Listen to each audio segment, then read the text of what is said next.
Another place that man finds or tries to find happiness and finds futility in this pursuit as well, which is wisdom and knowledge, trying to find ultimate meaning and ultimate satisfaction in the pursuit of wisdom and knowledge under the sun. Now, you have, since the time of Solomon, even periods in our history that now sort of put a fine point on this, showing us that you cannot find ultimate meaning and happiness in the pursuit of knowledge for the sake of knowledge. For instance, you have the time of the Enlightenment in the late 17th to 19th century, where knowledge and the pursuit of it was seen in large part as the key to human happiness. If we would put away ignorance, if we would discover everything that there is to discover under the sun, then man might find happiness, and the futility that they saw that came from religion would be put away, and superstition and everything else. And you've seen the folly that has resulted in the striving after natural knowledge and wisdom. Man has not found happiness from Enlightenment thinking. In fact, if anything, there's been even more misery. And as they have sought to put God further away from the public square,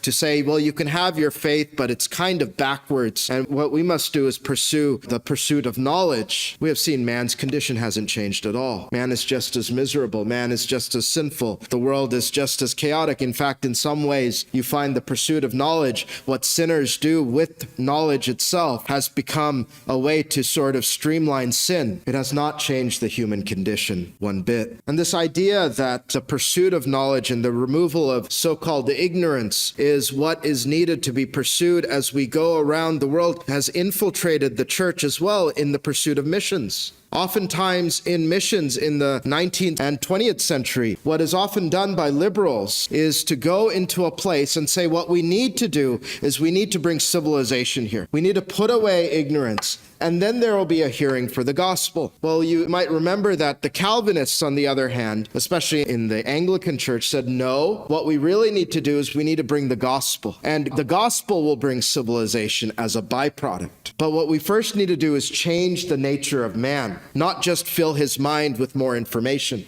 Because otherwise what happens now, you go to these areas, especially in the Anglican Church, the liberal and moderate faction won out. And so you see the missions that the Church of England undertook in places like India. All you have are better educated pagans. That's all that has happened. There has been no Christianity taking root from that kind of project. And so even in the church, we find this notion that if all that we would do is pursue knowledge itself, especially through these enlightenment programs, then maybe that's what we need to do. We need to just better educate people and their condition will improve. But Solomon, the greatest man of wisdom and learning, says that is not so.